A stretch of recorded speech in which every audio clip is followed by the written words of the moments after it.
Welcome to the Just Nuke It podcast. You know that we're all about those apocalyptic scenarios, those wild what-if stories where the world as we know it goes boom and it's not pretty. But hey, we like to think we're not all doom and gloom here, right? We're diving into those action-packed narratives, the kind where you've got impossible challenges and the human spirit just refuses to give up. So buckle up because today we've got two wild tales ready to go. Two. And they'll have you questioning gravity and even the air you breathe. Consider this your shortcut to understanding these thrilling stories, really, without, actually having to read them. Yeah, it's like we do the heavy lifting for you sifting through all those pages of fiction, right? Hmm. And let me tell you, these two scenarios we've got lined up, seriously fascinating, but man, also terrifying. Yeah. It's amazing to see the different ways these writers imagined the end of the world, and even more interesting, how they think people would try to cope with something so completely unthinkable. Right. So first up, we're tackling a flash fiction story called Gravity's End.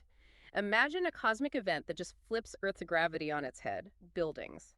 Well, they become instant cliffs, rain, it shoots upwards, and huge chunks of the planet. Yeah, they just peel off into space. It's wild. Yeah. So in this apocalyptic pre-probe, we're going to try to figure out how civilization would even begin to fall apart under something this bizarre, this terrifying. And then, of course, there's the whole desperate and ingenious struggle of a few survivors who are crazy enough to try and set things right. We'll be looking at the impossible physics at play, or really, the complete lack of any physics we understand, and the sheer audacity of trying to reverse something like a planet-wide gravity flip. I mean, what would that even look like if you were actually there? And what kind of person would even try to do something like that? It's a truly mind-bending concept, right? This story goes way beyond just a simple end-of-the-world scenario. It, rewrites the rules of reality as we know it, makes you think about just how much we take gravity for granted. Every single day, our whole understanding of how the world works, it's all built on this constant pull downwards. And then suddenly that's just gone. Flipped. I mean, the disorientation alone would be catastrophic. Totally. So then we're going to jump from that upside-down world to one that's choking on its own pollution in the flash fiction story, Fall of the Skyfolk. Picture this. The Earth's surface is just completely toxic, and whatever's left of humanity is clinging to life in these cities floating above the clouds. But even these havens in the sky, they're starting to fail. So our apocalyptic probe here focuses on this high-stakes mission, right? This group of engineers has to go down into the poisonous mist below to find a solution, something lost to history, buried somewhere on that deadly surface. We'll be looking at the ingenuity that only comes from pure desperation and the courage it takes to face a world that is literally trying to kill you with every breath. What are these skyfolk fighting to save? And what does it even mean to be a hero when survival itself feels like an impossible long shot? See, this second story, it's a totally different vibe, right? Instead of some sudden cosmic event, we're seeing what happens when things go wrong slowly, over time. This is about the long game, the consequences of a long-term environmental disaster. Really makes you think about how we treat this planet, And the scary part is that even our advanced solutions could just be temporary Band-Aids. In the end, they might not be enough. And that desperation, digging through the past for answers when they tried so hard to escape it. Yeah, that's something else. Okay, so let's dive into that first flash fiction story, Gravity's End. It throws us right into the thick of it with Dr. Asha Rao, a physicist who actually predicted the whole gravity shift thing. But of course, nobody listened. They all thought she was crazy, a total doomsayer. Now everything's gone haywire and she's just trying to survive like everyone else. What kind of scientific knowledge, even if it's just theoretical, could even prepare you for something this utterly bizarre? And can you imagine what it would feel like to be proven right when the whole world is literally falling apart around you? Right. That's what gets me. It's such a smart move that the story doesn't get lost in the science, trying to explain how this impossible thing could happen. That lets us really focus on what matters, the people, the human element. But it does make you wonder, what could she have possibly seen? Some kind of energy building up, a cosmic anomaly maybe, something hinting at this huge fundamental shift. And you're totally right about that feeling of being proven right. It must be this crazy mix of I told you so and just absolute horror. The world's ending and it's exactly how you said it would. But everyone ignored you. Yeah. Yeah, that's got to be rough. The story does an amazing job of painting this picture of vertical chaos, survivors desperately holding onto rooftops and buildings, but now those buildings are like these giant deadly cliffs. What kind of immediate practical problems would people be dealing with just to stay alive? Forget about getting around or anything like that. How do you even find food and water when up is down? And that image of rain falling upwards, it's like our whole reality got flipped on its head, right? It's total chaos, right? The logistics of just staying alive would be completely insane. Think about it. Every supply chain we have would be gone in an instant. Yeah. No more grocery stores, no more running water. And even if there's food and water stored somewhere, getting to it would be incredibly dangerous. Yeah. Any building could just crumble, sending you plummeting. I mean, how do you even collect rainwater when it's falling up? Yeah. And communication, forget about phones. You'd be shouting across these massive gaps between buildings, hoping someone hears you. And that upward rain, it's more than just a visual, right? It's a constant, in-your-face reminder that everything you thought you knew about the world is wrong. But even in this unimaginable destruction, there are these little flickers of hope, these scattered pockets of resistance. We meet Ashwin, a mechanic who's not a scientist or anything, but he's got this unshakable optimism. What do you think his practical skills and that can-do attitude bring to the table, especially compared to Asha's more theoretical understanding of what's going on? It's a good reminder that in a crisis, you need more than just brains, right? You need people who can actually get things done. Absolutely. Ashwin represents this crucial part of human resilience, It's that ability to act, to solve problems, even when everything is stacked against you and you don't have all the answers. While Ash is trying to figure out the why and the how of this whole gravity flip, Ashwin is focused on the what now. How can he use his skills to help people survive right here, right now? And his optimism is not naive. It's this driving force, this belief that even in this messed up situation, they can find a way forward. It's a good reminder that those practical skills and that never-give-up attitude can be just as important as scientific knowledge, especially when things are this crazy. Their base of operations, their sanctuary, ends up being Asha's lab, which is, kind of falling apart itself. It's almost symbolic, right? Like their attempt to bring some order back to the chaos using science. And then they start broadcasting Asha's theories, this desperate plea hoping to reach other survivors out there in the wreckage. It really shows how important collaboration is in a disaster, how vital it is to share knowledge, even when just trying to communicate is incredibly dangerous. What do you think about that act of broadcasting into the unknown? I mean, it's a huge risk, isn't it? Yeah, that's what's so interesting about it, right? They're basically saying, hey, we're here, come find us. In a world where everything's scarce and trust is probably, gone, it's incredibly risky to reveal your location, your plans. But it also shows this deep human need to connect, to share what you know, to work together to find a solution. They're gambling on the hope that there are other people out there, people with the skills or the brains to help. It's a belief in the power of collective intelligence, even when everything else seems lost. And you know what? They do find others. The resistance grows, and now they've got this radio astronomer who's using a telescope pointed at the underside of the world.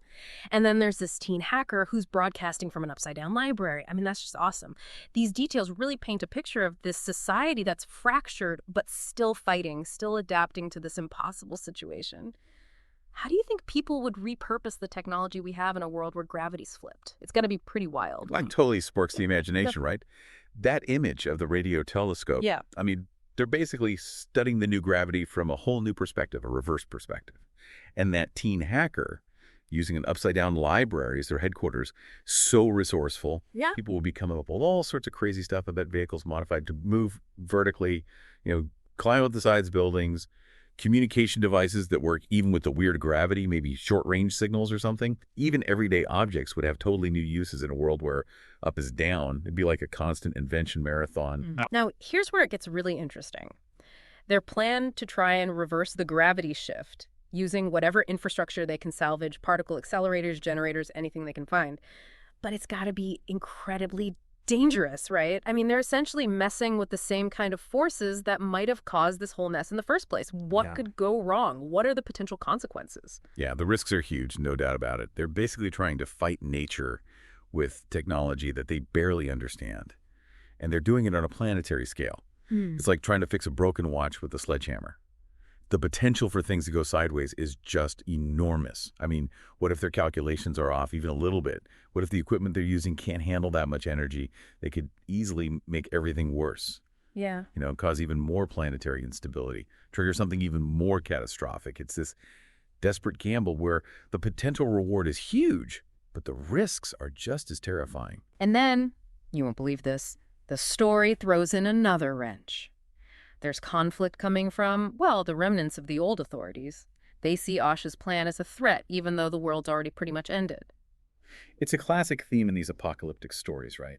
That struggle for control, that fear of the unknown, even when the known is a total disaster.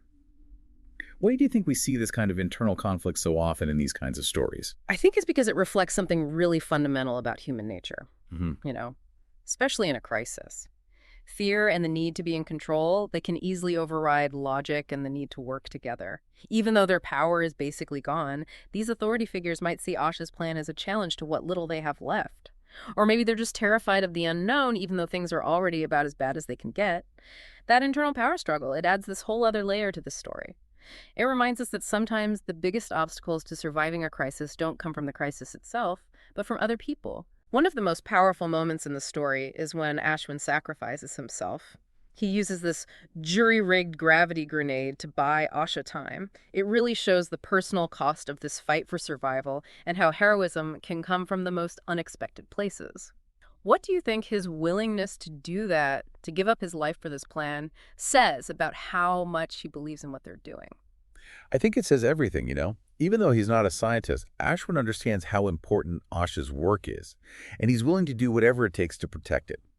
He's basically using scavenged parts and his own ingenuity to create a little pocket of anti-gravity just to give her a chance. Mm. His sacrifice shows that heroism isn't just about having special knowledge or being in charge. It can come from anyone, even an ordinary mechanic, who's driven by hope and believes in something bigger than themselves, even when the odds are stacked against them. So Asha finally reaches the particle accelerator. It's their last shot, their Hail Mary. The story builds up all this tension with the countdown and the soldiers closing in. And then we've got Mira, the teen hacker, coming through with that crucial connection and that awesome line, "World's ending either way, yeah. Might as well go down swinging." What stands out to you about Mira's role in this moment?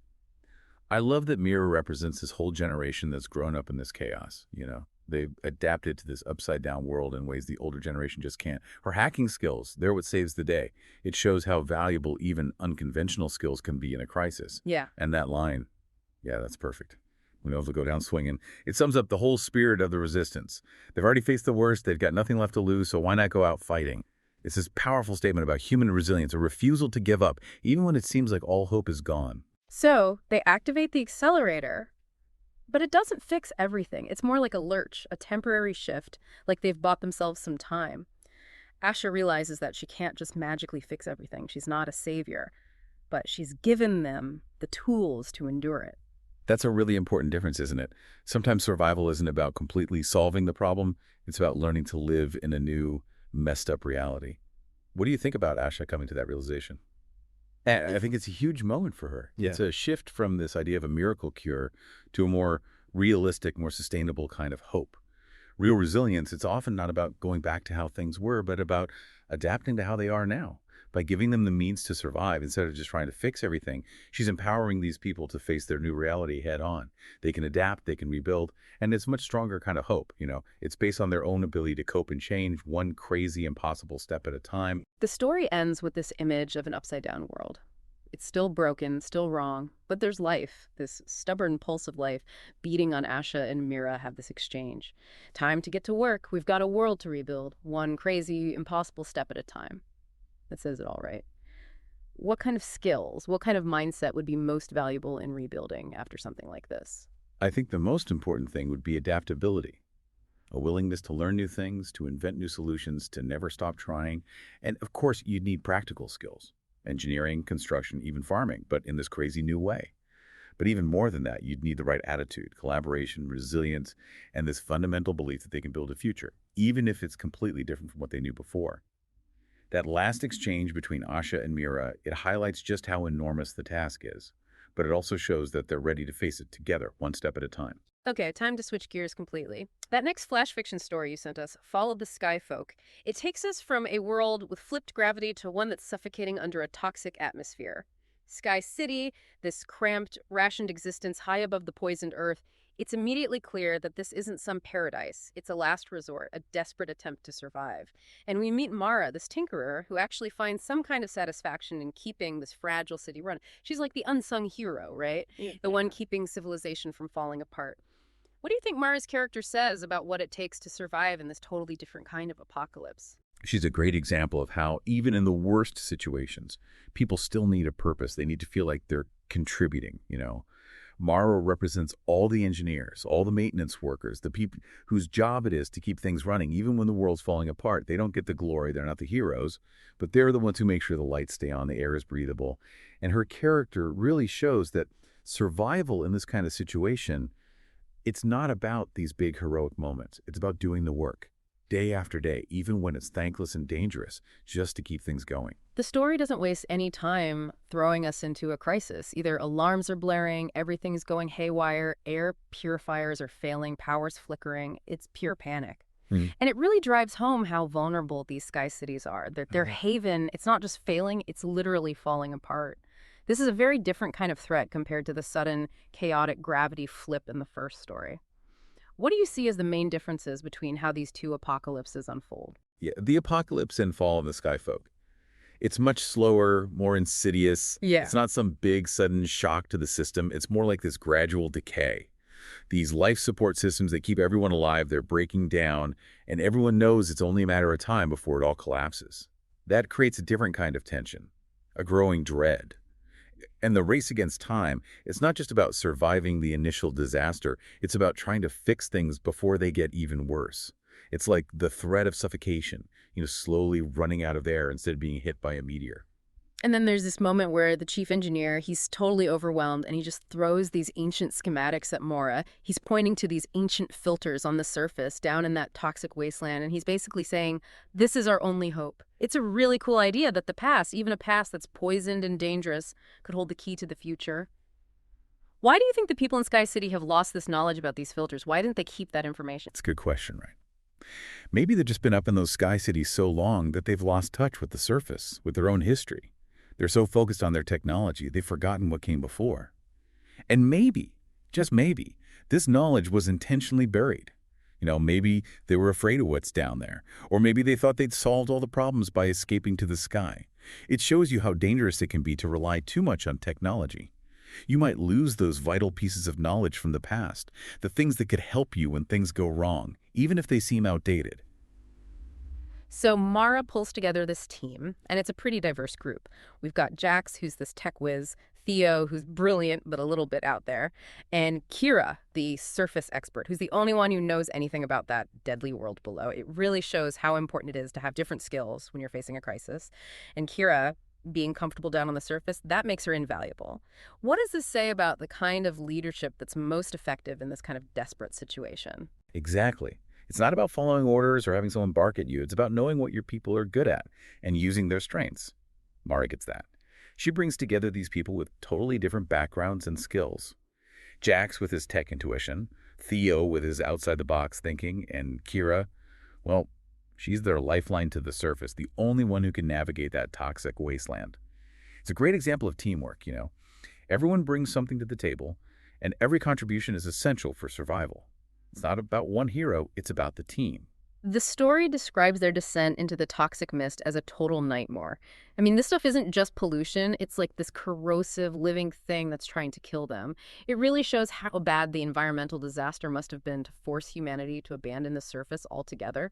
What kind of mental toll do you think living with that constant threat, that deadly world just below, would have on the people in Sky City? Oh, I can only imagine, right? To know that there's this incredibly dangerous world just beneath your feet, just waiting to swallow you up, that would have to create a constant sense of fear and vulnerability. Even within the supposed safety of the Sky City, there's this looming threat. It's like living under a giant poisonous cloud.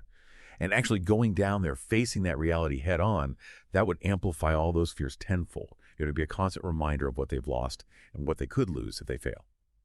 It's a powerful reminder of the long-term psychological scars that environmental disasters can leave, not just on individuals, but on entire societies. Then there's this big reveal. The filters they're looking for, they're not just filters. They're actually something much more complex, much more unsettling. They're called concentrators, and they were designed to pull those toxins out of the atmosphere and use them as fuel. It's kind of brilliant, right? But also kind of terrifying. It shows that the people in the past, they were incredibly resourceful, but maybe also a little reckless. What kind of ethical questions does that raise for you? I mean, intentionally concentrating all that toxic stuff, that's a huge gamble, right? It is. It's like this double-edged sword. On the one hand, you got to admire their ingenuity, their willingness to find a solution, even if it's a desperate one. But on the other hand, concentrating all those toxins, well, that's incredibly risky. What if those systems fail? Which clearly they did. It makes you think about the balance between our needs and the risks we're willing to take, especially when it comes to the environment. Sometimes the solutions we come up with, they might seem brilliant at the time, but they could have unintended consequences down the road. And in this case, those consequences were pretty devastating. So now they've got to figure out how to use this ancient tech. They basically have to jury-rig it, hoping they can equalize the pressure and release all that concentrated poison upwards, away from Sky City. It's a crazy engineering challenge, and the fate of everyone in the city is riding on it. What kind of skills would you even need to fix something that old, that complex? I mean, it could be centuries old, right? It would take a special kind of genius, that's for sure. It's not just about being a good engineer, it's about understanding those fundamental principles, how things work at their core. And then you'd need to be incredibly creative, able to improvise and adapt. You can't just run to the store and buy new parts for something that old.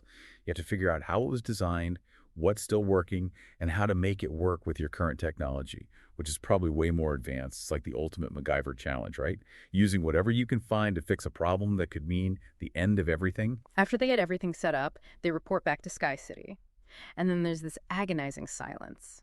It represents that collective fear, that fragile hope that everyone's feeling up in the city. Then finally, the chief engineer's voice comes through, weak but full of relief. Working, you crazy bastards. It's a moment of pure triumph. And it really shows the power of communication, how much those few words can mean in a situation like that. Why do you think that simple confirmation is so powerful? It's because those words represent so much more than just a successful repair, It's the culmination of all that fear, all that hope, all that desperate work. They gambled everything on this plan, and it worked. And the chief engineer's voice, you can hear the exhaustion, the relief, the sheer weight of responsibility he's been carrying.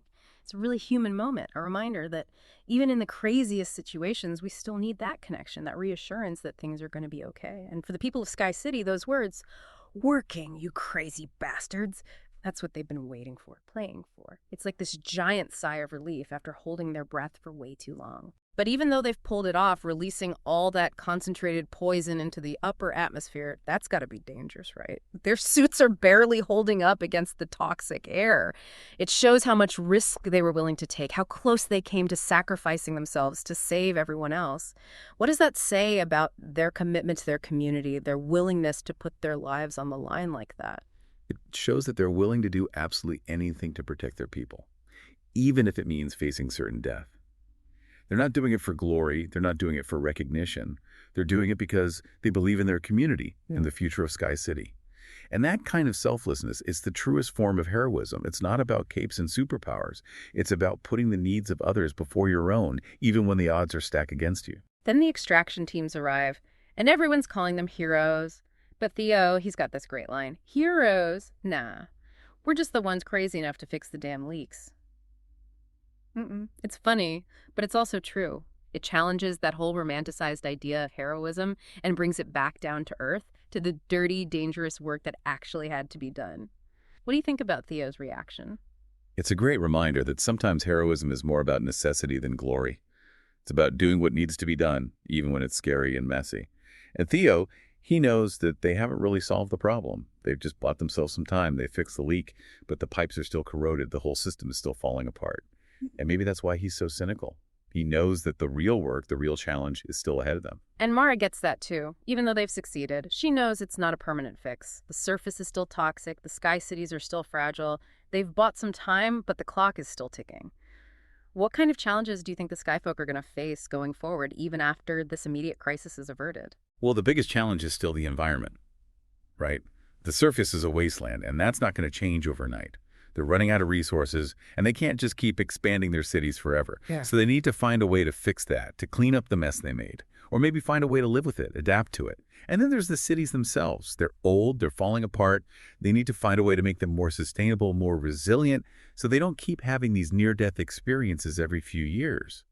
Their survival, it's not a one-time thing. It's a constant struggle, a constant fight against the odds. The story ends with this feeling of stubborn, hard-earned determination. They faced the end, and they survived, for now, and it's a powerful message about resilience, about the human will to keep fighting, even when it seems impossible. With this borrowed time, this new determination, what kind of long-term solutions do you think they might start exploring? Now that they've got a little breathing room, they can start thinking about the bigger picture, right? Maybe they'll put more resources into researching ways to clean up the environment, to actually fix the problem at its source. Or maybe they'll focus on making those sky cities even more self-sufficient, better able to withstand whatever comes next. Maybe they'll even start exploring space, looking for new resources, new homes. Who knows? The point is, they're not giving up. They're determined to survive, to find a way forward. And that's what makes this story so hopeful, even though it's set in this bleak, apocalyptic world. So there you have it. Two incredibly different, incredibly intense visions of the future, both showing just how far humanity will go to survive. In Gravity's End, we saw a world literally turned upside down, where the very laws of physics are broken. And in Fall of the Skyfolk, we saw a civilization trapped between a toxic past and a precarious present, clinging to these fragile havens in the sky. And both stories show us that even in the face of the unimaginable, there's still hope. There's still that fighting spirit, that refusal to give up.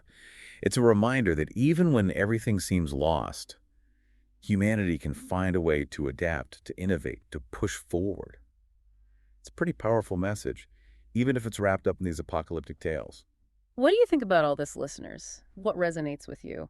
In a world where gravity is flipped, where everything you thought you knew is wrong, what would you hold on to? What would keep you going?